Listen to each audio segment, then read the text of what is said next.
Notre pratique de la vie chrétienne doit être le fruit d'une foi réelle, de quelque chose de sincère. Une ferme et entière conviction intérieure suivie d'une action déterminée fondée sur les Écritures.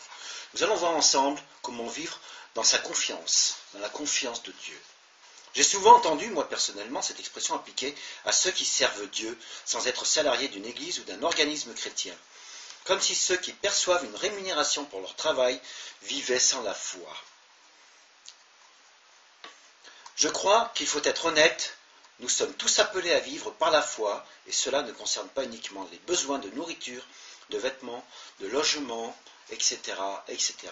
La foi englobe tous les domaines de notre vie, l'esprit, l'âme et le corps. Et Dieu prend soin de notre être entier, pour le nourrir, le vêtir, le loger, le guérir, mais surtout pour le sauver, le sanctifier et le rendre irréprochable pour le jour de notre Seigneur Jésus-Christ. 1 Thessaloniciens, chapitre 5, verset 23. Nous ne pouvons pas faire les choses à moitié. La parole de Dieu nous demande des engagements précis et fermes. À celui qui est ferme dans les sentiments, tu assures la paix. La paix par ce qui se confie en toi. Ésaïe, chapitre 26, verset 3. Fort de certitudes acquises parce que nous affirme la parole de Dieu, nous n'essayons pas pour voir, nous agissons parce que Dieu l'a dit et que nous sommes assurés, convaincus, certains de sa fidélité pour l'accomplissement de ses engagements, même dans les situations les plus difficiles. Hébreux chapitre 11, verset 11. La foi s'exerce dans de nombreux domaines. Alors, en premier, la foi pour être sauvé. Le principe de base du fondement pour le salut, c'est la foi. Éphésiens chapitre 2, versets 8 à 10. Le don de Dieu, le salut, se reçoit par le moyen de la foi. La foi pour être baptisé d'eau. C'est celui qui croit qui est baptisé. Marc chapitre 16, verset 16. Celui qui croira et qui sera baptisé sera sauvé, mais celui qui ne croira pas sera condamné. Lorsque le ministre éthiopien demanda à Philippe « Qu'est-ce qui empêche que je sois baptisé ?» ce dernier lui répondit « Si tu crois de tout ton cœur, cela est possible. » Le baptême d'eau, selon les Écritures, fait partie de ce que l'apôtre Paul appelle l'obéissance de la foi. Romains chapitre 1, verset 5. Celui qui reçoit la parole de Dieu est amené à l'obéissance. Abraham a obéi, Noé a obéi, les milliers de croyants de la Pentecôte ont obéi. Actes chapitre 2, verset 41. En deux, la foi pour être guéri.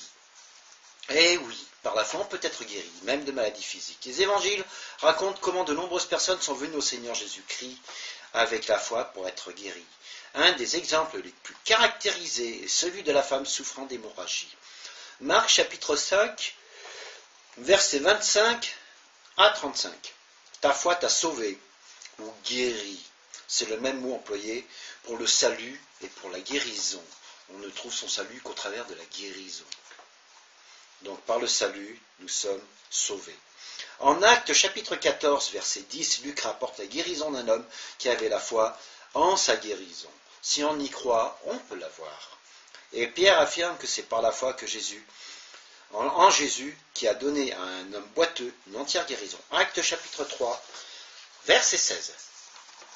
Parmi nous, dans les églises d'aujourd'hui, nombreux sont ceux et celles qui peuvent témoigner de leur guérison par la foi en Jésus-Christ. La guérison qui est très pratiquée dans les églises, notamment les églises pentecôtistes.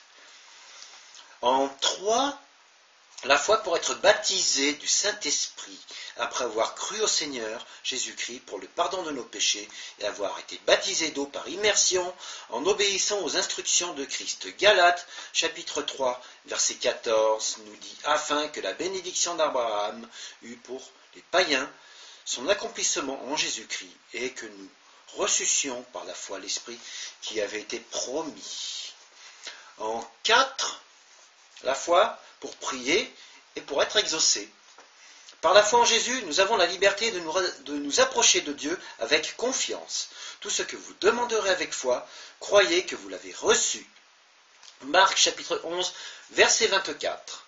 Prier avec foi est indispensable pour être exaucé. Jacques chapitre 1, verset 6 à 8.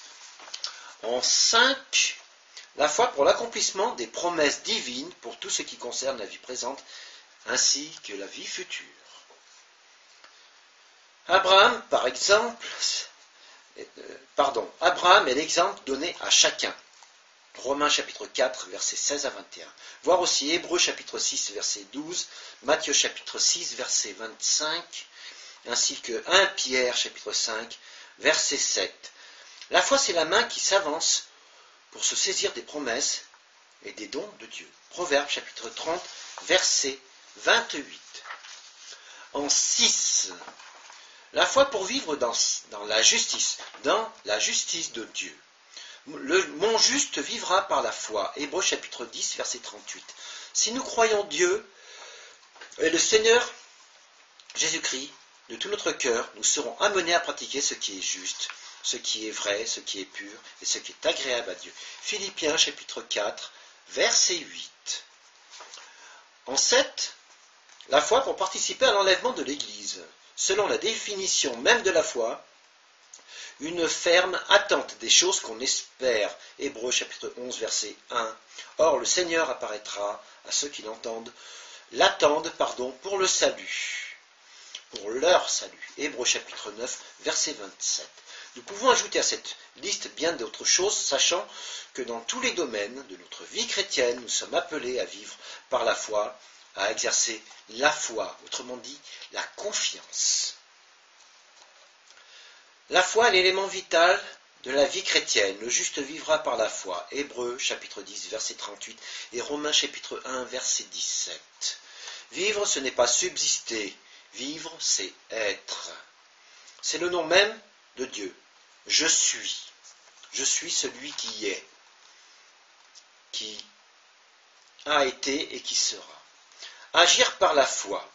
Le Seigneur Jésus a donné à son Église certaines choses dans le but d'exprimer notre foi par le moyen d'actes de foi que nous pouvons appeler la démonstration des choses dans l'accomplissement desquelles nous croyons.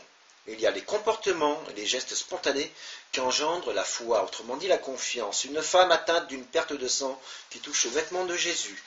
Elle avait foi, elle avait confiance dans sa guérison en touchant le vêtement de Jésus. La foule des malades et des infirmes qui cherchent à le toucher pour être guéris. Les amis du paralytique qui montent sur le toit pour descendre leur ami aux pieds du Seigneur. Bartimée l'aveugle qui crie vers Jésus malgré les reproches de la foule.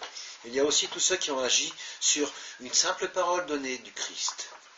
L'aveugle né qui est envoyé au réservoir de Siloé se laver les yeux couverts de la boue faite par Jésus. Les lépreux que Jésus envoie se montrer au sacrificateur. Le paralytique à qui Jésus donne de se lever, de prendre son lit et de rentrer chez lui. Dans l'Ancien Testament, nous trouvons dans ce même ordre de choses Naaman, le Syrien qu'Élisée envoie se plonger 7 fois dans l'eau du Jourdain. Ézéchias qui applique sur sa tumeur une masse de figues sur la parole du prophète Ésaïe. Moïse qui jette dans l'eau de Mara, Mara qui signifie amer ou amertume, qui jette dans l'eau de Mara un bois que l'Éternel lui avait indiqué afin que le peuple puisse boire, parce que les eaux étaient amères. Dans le Nouveau Testament, les gens qui plaçaient les malades pour que l'ombre de Pierre les couvre, ceux qui touchaient le linge qui avait été en contact avec Paul. Et puis, il y a les pratiques qui font partie des instructions de Jésus à ses disciples, des actes qui, sans la foi, n'ont aucune valeur. Le fait de les accomplir religieusement ne mène à rien du tout. Ce n'est pas la religiosité qui va conduire à la foi et à l'exaucement des choses. C'est justement la confiance, la foi totale qu'on a. L'Église a toujours eu tendance soit à leur accorder une valeur sacramentelle, soit à les négliger. C'est le baptême par immersion, signe de notre conversion au Seigneur Jésus-Christ, dans l'identification avec lui, dans sa mort et sa résurrection. Romains chapitre 6, versets 3 à 11, à lire. La Sainte Seine, ou repas du Seigneur, signe visible de notre communion avec lui, avec son corps, l'Église, dont nous sommes devenus membres. La prière en commun avec nos assemblées dans lesquelles la présence du Seigneur est réelle et manifeste. Les ministères, les services avec chacun leur spécificité, des apôtres, des prophètes, des évangélistes, des pasteurs et des docteurs selon Éphésiens 4. Les diacres et diaconesses, voire aussi dans Romains chapitre 12, à lire le chapitre en entier. Les dons spirituels, en particulier ceux que l'apôtre Paul décrit en 1 Corinthiens chapitre 12. L'imposition des mains aux malades pour leur guérison, à ceux qui ont cru et qui ont été baptisés pour le baptême du Saint-Esprit, pour une bénédiction, pour établir les anciens ou ceux qui servent le Seigneur dans l'Église. L'onction d'huile pratiquée par les anciens est accompagnée de la prière de la foi pour la guérison des malades parmi les membres du corps du Christ. La confession de notre foi, Romains chapitre 10, verset 10. Confesser de la bouche le témoignage de notre foi en Christ. Nous avons le privilège de bénéficier de cette magnifique assurance qu'est le salut en Christ. Nous devons le confesser. Nous ne devons pas le garder pour nous. Si nous savons reconnaître et pratiquer ces choses avec foi, elles seront en bénédiction à l'Église et ainsi qu'à nous-mêmes. Si nous les négligeons, nous nous priverons des grâces qui les accompagnent. Cependant, la plus grande expression de foi, c'est l'amour. L'amour. Galates chapitre 5, verset 6. Car en Jésus-Christ, ni la circoncision, ni l'incirconcision n'a de valeur, mais la foi qui est agissante par la charité, autrement dit par l'amour. Mes frères, que votre foi en notre glorieux Seigneur Jésus-Christ soit exempte de toute acceptation de personne. Jacques chapitre 2, verset 1. Jacques chapitre 2, verset 8 nous dit, si vous accomplissez la loi royale, la loi divine, selon l'Écriture, tu aimeras ton prochain comme toi-même, vous faites bien. Jacques chapitre 2, verset 26 nous dit, le corps sans l'âme est mort. De même, la foi sans les œuvres est morte, elle ne vaut rien. Nous savons bien que Jacques ne contredit pas les affirmations de l'apôtre Paul concernant le salut par la foi sans les œuvres de la loi. Éphésiens chapitre 2, versets 8 à 9. Le salut par la foi est véridique, mais à partir du moment où on a la foi, on est amené à apporter un témoignage vivant de notre foi par nos œuvres. Sans ce témoignage, nous ne pouvons pas démontrer notre foi.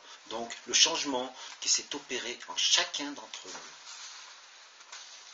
Comme Abraham, qui obéit à l'appel de Dieu, est parti pour le pays que l'Éternel lui montrerait, nous nous appliquons à vivre par la foi.